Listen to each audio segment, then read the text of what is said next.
People know what a game jam is, but we'll run through this in case you're unfamiliar with the concept. There are a few new faces here, so this might be useful for you, and we'll have it up on the web later for those that weren't able to come. Anyway, I'm Greg Squire. I've been doing games off and on since I was little. Had a Atari 800 XL, which I started learning development on, so that dates me, I think. But yeah, that's where I learned to program, and I've been always having little projects on the side. Still struggling to get some things out the door. I did release a little mobile game called Jungle Jump, but that's my only official project. But I'm working on a VR game right now that I'm hoping to have out this year. So, and it actually started as a game jam game. So anyway, my experience, I've been doing game jams probably since, I think it was year 2 of the Global Games Jam, that would have been 2010. So I've done 10 different global game jams. So, and every time I've come away learning something new. And this just last one, I think some of my lessons where it was the first time I started with a project that was big, because we built a game off of an existing game, so it's kind of more of a mod than starting from scratch type of thing. But so it was a learning experience having to start with something big and fit things into it. So different sort of approach, but kind of liked it. Anyway, so what is a game jam, and why do those people smell at the end of one? We'll leave that. Anyway, a game jam, just getting together and making games in a limited amount of time. The word kind of comes from the old term where musicians would get together to do a jam session, and that's kind of how it developed, because instead of jamming and making music, you're jamming and making a game. I think there's other industries that have film jams, where they make films in like 48 hours. I've seen writing jams. So any kind of media, they've kind of, I don't think they call it that. Game jam, I think, is the only one where we call it a jam, but same kind of concept exists across all different mediums. Anyway, that's pretty much it. It kind of simulates the full life cycle of a game, so that's one benefit of it, is you get to see the whole picture. As in AAA development, a game could take 3+ years to come out, and so that full cycle, you only get to see a little bit of the beginning and a little bit of the end, and there's a lot of that in between that's just kind of drudge work. But in a game jam, you're doing that all within like 48 hours, and so you can kind of see the whole process. And allows you to practice. All right, so what's in it for me? Because Netflix sometimes sounds better than doing a whole jam. It's easier to binge watch. Here's the benefits. We'll try to go through these quickly. You get to try new things. Pretty much you get to maybe learn some new development skills, learn some new art skills. Maybe you'll be put on a team and without an artist, and you're all programmers. That happens a lot. And you might have to bring up, Windows Paint and try some art or something, and you might have to try to come up with something. And so there's times where you may get to try some new development skills, and maybe that's what you plan to do. Maybe it's not what you did initially, but you end up learning some things along the way. Working with time constraints, that's a kind of a big one. If you've never had to finish a project in a limited amount of time, that can get worrisome right at the end when you're just finally getting it working, your little player to move around the board, and you've got 3 minutes left, and you're like, darn it. So it's all a good process. You learn things from it. Oftentimes there's creative constraints like a theme, so you may have to fit things in that, and that's kind of part of the beauty of it, is that you've heard the term writer's block, when somebody sits down to the typewriter and starts writing, and it just gets stuck. Sometimes writers will implement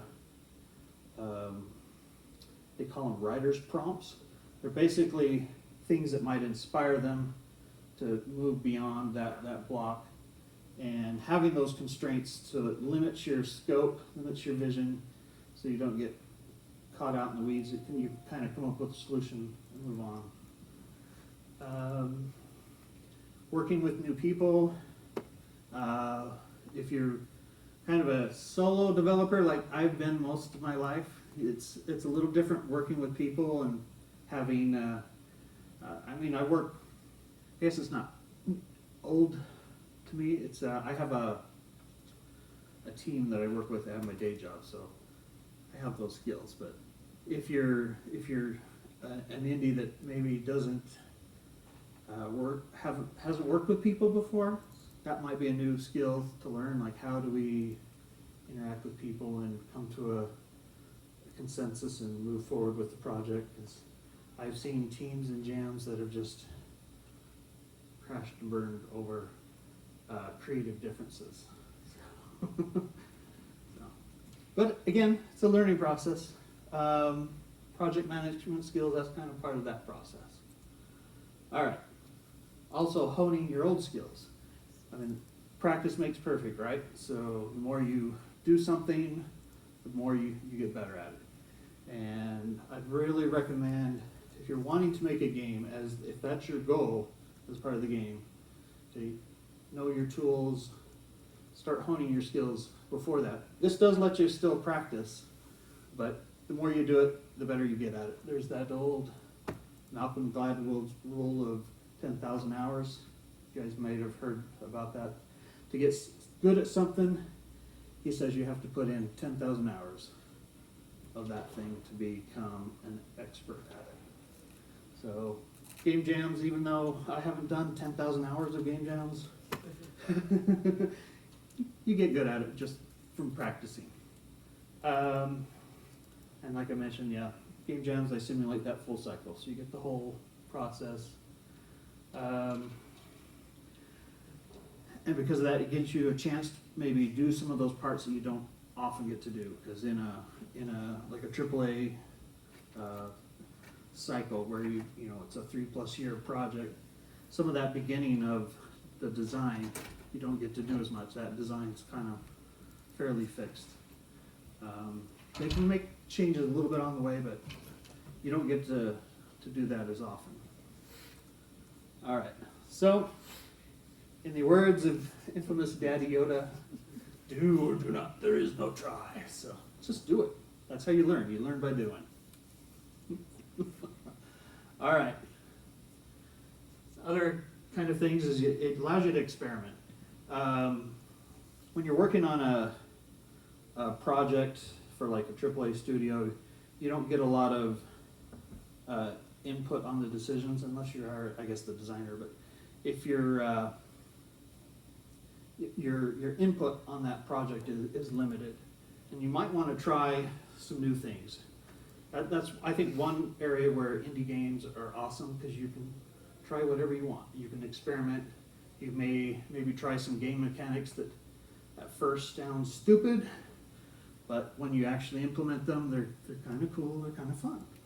And so there's times that you can, in a game jam, just experiment with some of those things. You can try out new algorithms. You can try new visual styles, new art styles that maybe you've never seen in a game before. I've seen some games that kind of look like a Vincent van Gogh painting, and I was like, that's kind of cool.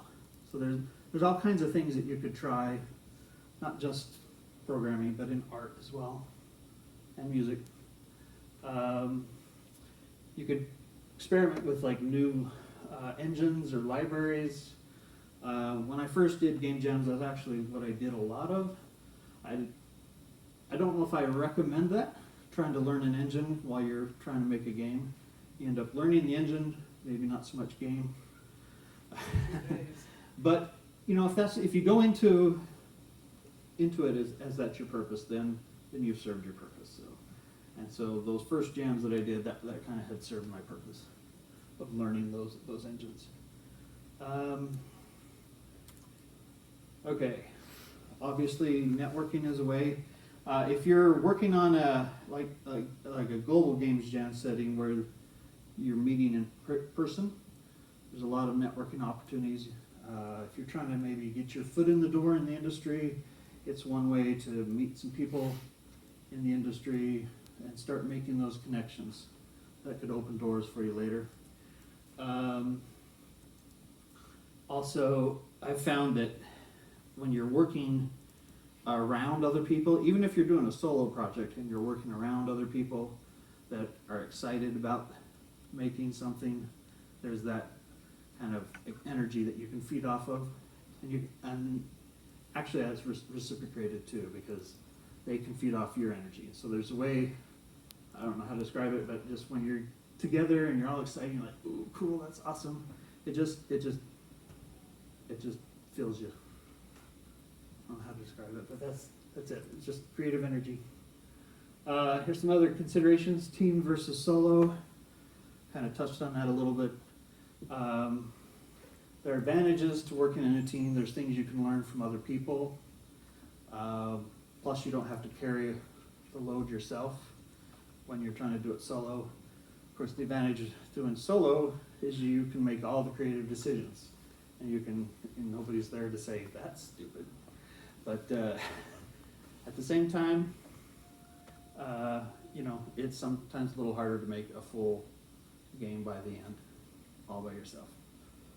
Trust me, I know. Okay, in-person jams versus jamming from home. Some game jams are definitely more geared to doing things off-site, like Ludum Dare. Is that how we pronounce it? Ludum Dare? Ludum Dare? I don't know. Yeah, I've heard it both ways. Anyway, but with Ludum Dare, you're typically at home by yourself, unless you're putting together your own team and somehow finding your own spot to work. But there's advantages from working from home, because you've got your own comfy chair, your own development environment that you're familiar with. You maybe have snacks in the refrigerator right there. So that part is nice, but you also might have some family or roommates that present a distraction while you're trying to work, and they're saying, hey, come watch a movie with me or something, It's just, it can be a little distracting. But an in-person jam, you get that networking, you get that creative energy from working with people. So there's pros and cons. Competitive jam versus non-competitive jam. The Global Games Jam is a non-competitive jam, and the goal usually is there just to make something cool, and I kind of like that, just make something awesome. But competitive jams,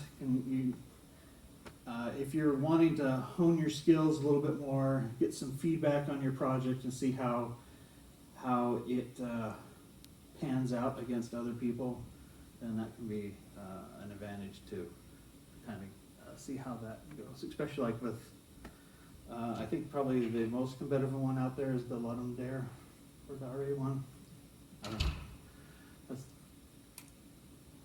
Okay. I don't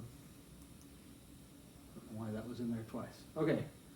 Another benefit is that sometimes those projects that you come up with, they can be turned into a full-fledged game later. If you come up with something that you think is really awesome, that the core gameplay is cool, you could take that and make it into a full-fledged game. And these are just a sample of some of the ones that started out as game jam games and then became full-fledged games later. So, the project that I'm working on with my Word of Fire and Ice, it started out as a game jam game. It was it was the first time I had ever tried Unity and creating a VR project. So by the end, all I had were little blocks and spheres, but and some basic gameplay. But there was really hardly any visuals to speak of. But it was the genesis of it. All right, these are just a sample of a few game jams that are out there. I put a selfless plug in there for the Utah Indie Game Jam. We usually have that in September, October timeframe, so keep your ears open for that. There's tons of jams that are happening on itch.io all the time. So if you're just wanting to do something, there's always a jam that's going there. Some of them are weekend type jams where they're 48 hours or 72 hours. Some are like month-long things. So there's some that your own pace, or there's some that are particular theme. There might be like a genre-specific jam that you can find there. Game Jolt, the same kind of thing. There's tons of them going on all the time. All right. Just a few little tips. When you go to a jam, I would recommend you have a purpose. Like you can kind of say, I would like to learn this at the jam. You may or may not learn that, but I think if you start out having a focus, it helps limit you to, it helps drive your creative energy in that direction. If that makes any sense. I'd also recommend limiting your team size. I've seen way too many teams that, they get to like 10 people and it becomes a dumpster fire at that point. It just doesn't work. You get that too many cooks in the kitchen type of thing happening where somebody says, no, it needs more basil. No, it needs more oregano. And and then it tastes like junk. All right, anyway, want to limit your scope and use some time management. So I've heard some recommendations. I think it was Rami Ismail that his approach was that he tries to have the full gameplay mechanic done in that first 24 hours, and then the rest is essentially polish. That's his approach.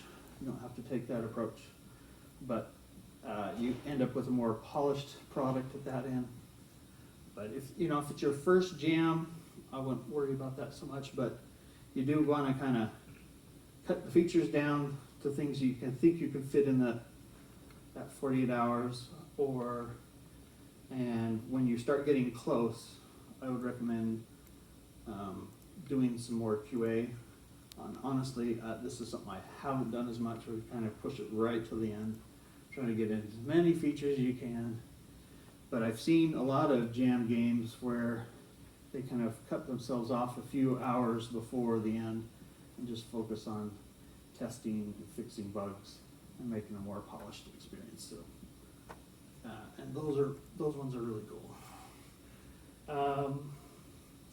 Again, I also recommend you stick with what you know if that's your goal. Unless you have a goal to learn something, like learn an engine or learn some new library or something like that, just try to stick with what you know. There's always opportunities to do something you don't know, but anytime you're trying to do something you don't know how to do, it's going to take you twice as long, 3 or 4 times as long as it would normally. And then don't be afraid to fail. It's a learning opportunity. I've had some Gene Gam games that have failed, just like my voice. Anyway, so don't be afraid to fail because it's all part of the learning process. And then, if you can, I'd recommend seeking some feedback on your game afterwards. Show it to people. I think this is one area where maybe the Global Games Jam doesn't focus as much because you end up with what? Do you know how many games there was? It was like, I know it's in the thousands of games. 3,000, I think. 3,000, yeah.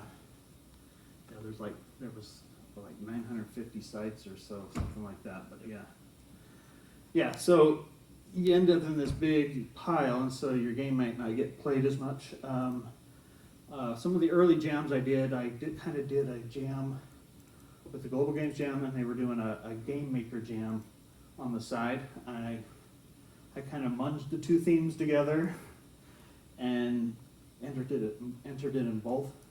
The Game Maker Jam, my game got played, and I got feedback, and I felt that was very useful. So if you can, get some feedback, and that's actually kind of what this event is all about. Showing off your projects that you've been working on, getting feedback from others, so you can move forward. Because oftentimes when you show it to somebody, somebody other than your mom or dad or brother and sister, you might get some more honest feedback, and you can move. You know, sometimes you have to like suck it up a little bit. Like, you know, you're calling my baby ugly, but I can see why you're calling it ugly. So, anyway, it's a good learning experience. And lastly, do it because they're fun. I mean, I don't think I've been to a game jam where I thought wasn't fun. There was always something to do, and yeah, they're fun. So if you've never tried it, recommend doing it. That's it. Any questions? Again, I thank you for your time. I know I'm kind of preaching to the choir, so we'll move into our game demos now. Thanks, guys.